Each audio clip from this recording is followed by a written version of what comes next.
Hey friends, check this merch out!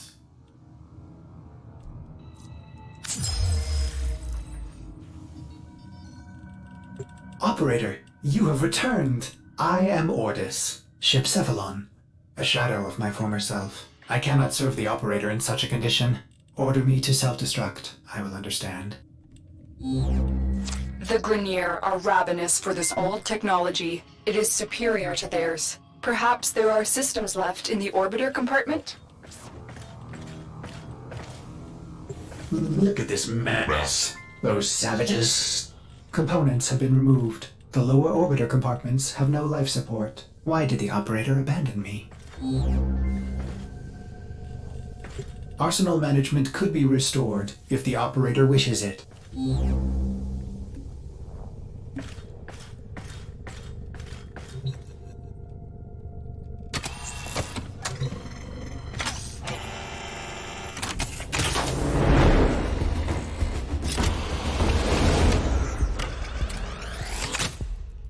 You honor Ordis. Now I can supply the operator with better monitored firepower. Oh, the violation. Those have been looted as well. We need to figure out what Captain Vor has done to you and stop him, but we'll need help. I've found a communication segment we might salvage for your ship. When you are ready, activate your navigation system. Ordis hopes the operator will punish the Grineer for dismantling it.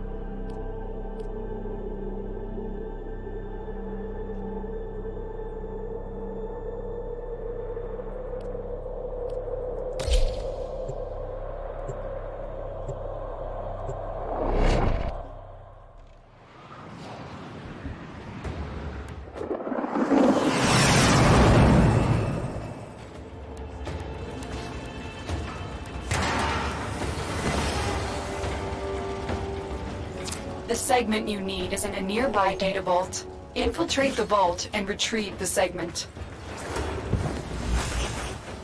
The Ascaris is working, breaking through. I see the shadows of your mind.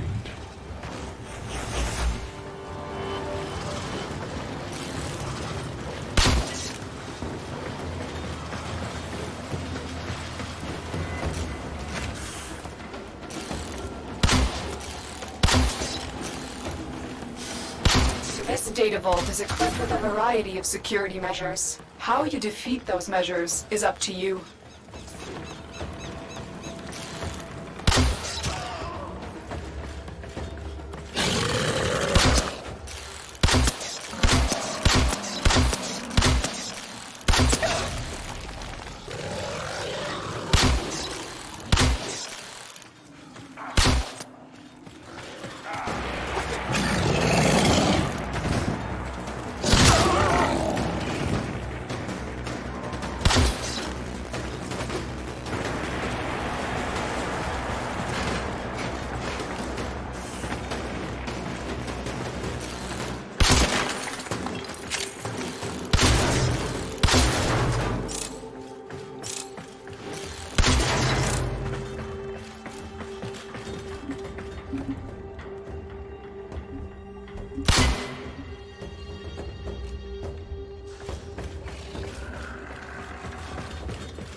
You're nearing the console. Trigger the alarms now, and they will start destroying the data.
Extracted. They won't even know it's gone. The segment is yours. Head to extraction. As every moment passes, the Ascaris burrows deeper, revealing you.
Orbiter Void Cloak engaging. Welcome back, Operator. The Operator has recovered a segment. Install it now. Ordis patiently awaits its installation. Get communications online. I must analyze what Vor's Ascaris is doing to your Warframe. This technology is beyond the Grineer. It must be Corpus in origin. Systems engaging. I suppose this will do. Ordis is... The operator is now connected with other Tenno in the system. The operator may now contact all black market scumbags. Contact arms dealers. Excellent idea, Ordis. Tenno, we need to make contact with a Corpus defector sympathetic to the Tenno cause. They will, of course, require compensation. You see what Ordis is referring to, operator? In this case, compensation will not be credits. It will be freedom. I've updated navigation. You will need to break him out of a Grineer gulag.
Hello there.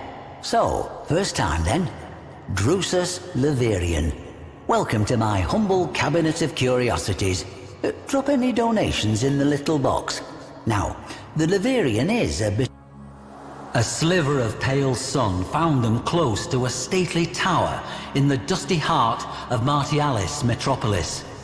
Coils of red Martian dust trailed tongues from the dark metal of Ash's Edo epaulets. The boy idolized the Warframe and was eager to prove himself, even as some part of him felt cold and afraid at what he must do. Doubt is betrayal, taught the Scoria. Pilio recited this, but could not quench the fear he felt. Fear of what he must do, and fear of what his hero and idol would do to him should his faith fail. Ash gave the signal. Pilio shot forward in a bold, unconventional dying vine pattern, readying the Scoria-favored dust fang technique. The tower guards squinted into the amber light of the Martian sunrise as a flash cloud of smoke flooded the lane before them. Shaking sleep from their heads and still thinking of breakfast, the guards readied themselves. From the smoke flew stars.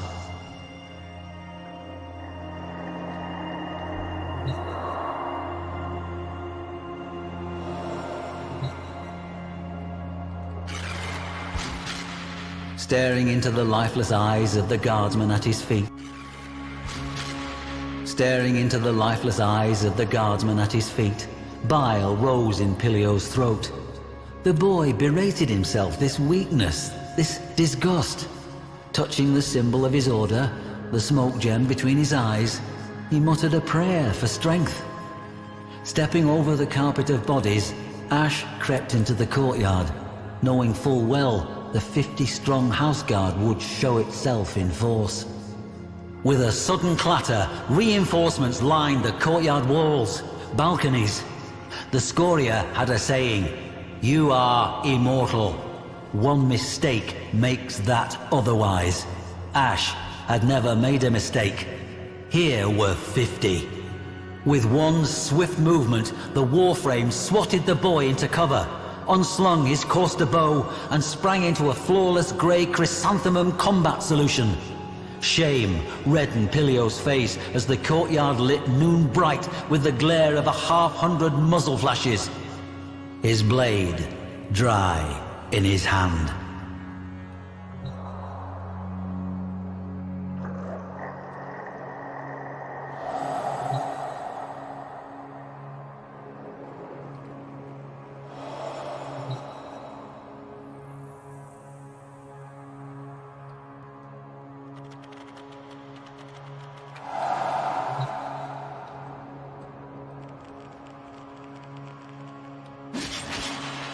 Ash methodically met and disassembled each and every guard, mezzanine to mezzanine, a masterclass in the correct choices of stance, kata, technique and attitude.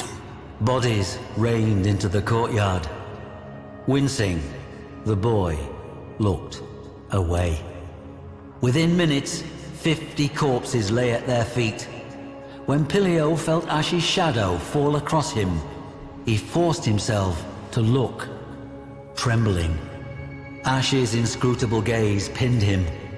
Chest tight, breath terrified and quick, Pilio forced himself to stand and face his assessor. He could not look at the bodies.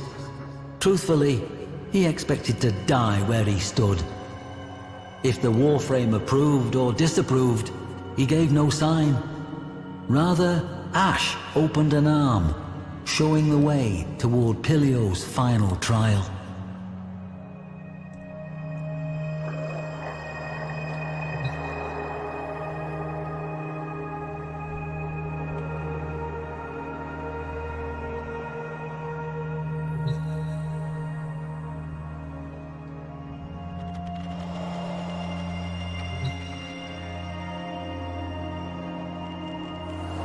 In the target's chambers sat a middle-aged man with long, handsome mustaches, his eyes sad and kind, and with him, Dom, in civilian clothes, sharing a glass of aged claret.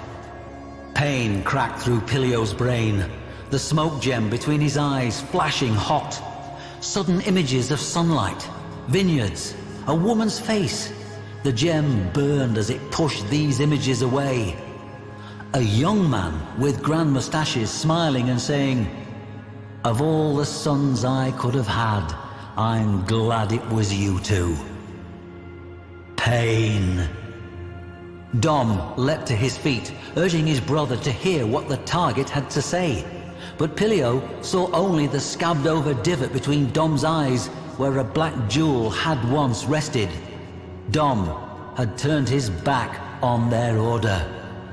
Why had he done this? The mustachioed man leapt to Dom's defense, snatching his sidearm from beneath his ironwood desk. A foolish mistake. Ash split into impossible multiples. The man opened fire on the three before being seized from behind by the fourth. Ash's illusory clones vanished. The weapon clattered to the polished wooden floor, even as his feet left it, dangling 3 feet above, helpless. Those sad, kind eyes locked on Pilio's in a regretful farewell. "Ask the Warframe," Dom said. "He knows exactly why." Fear filled Pilio's heart. Pilio turned to his idol, that saint of murder. The same question, but this time for Ash. Why? That moment of breathtaking impudence stretched for an eternity. Ash released his grip. His prisoner flopped to the floor, gasping. With one great hand, Ash reached toward Pilio's face and sank a vicious talon beneath that midnight jewel. Pilio screamed. Blood flowed. The gem flew free with a nauseating pop, cracking against the wall to die in a weak plume of rancid smoke. Blinding white insight descended upon Pilio Danas.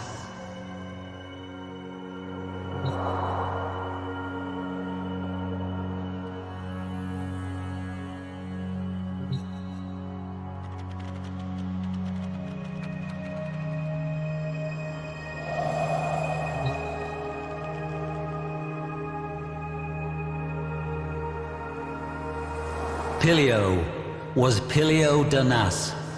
Everything the black gem had walled off within his mind was now laid bare. The Scoria had stolen the sons of Leo Danas. Leo Danas, kind-eyed Leo Danas, was stealing them back. Of all the sons I could have had, I'm glad it was you two.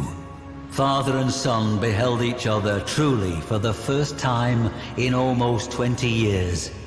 Pilio had long aspired to wearing the Edo armor, the highest honor, to signify his faith.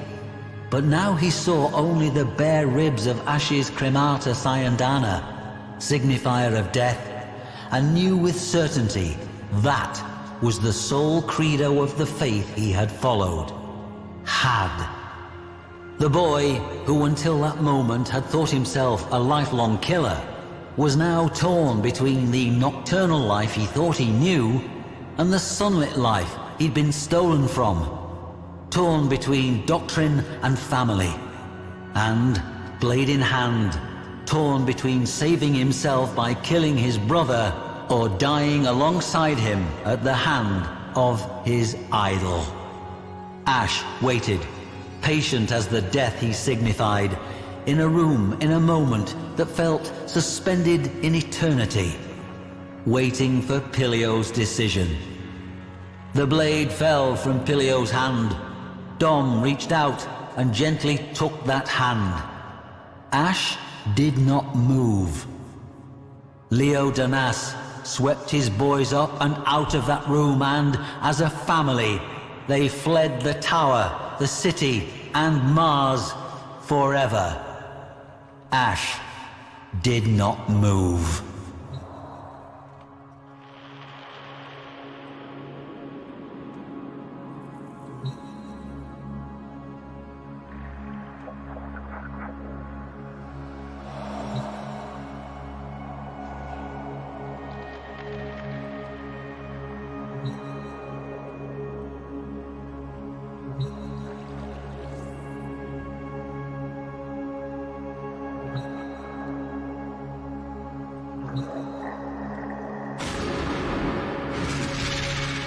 So, what are we to make of this? Why did Ash, focal figure of the Scoria, go against doctrine and permit two boys who were both failures and traitors to fly free? What was it this killer saw in two near orphans that, shall we say, softened his heart? We do not know. Neither did Pilio, whose memoirs bring us this story. But we do know this. In the final days of Orokin rule, as towers fell and death came for the white and gold gods, the Scoria were not spared. No, rather their senior ranks, the mentors and chief assassins, were exterminated to a figure in a pogrom of ruthless and breathtaking efficiency. A near-total destruction, led, in the main, by Ash. Curious, no?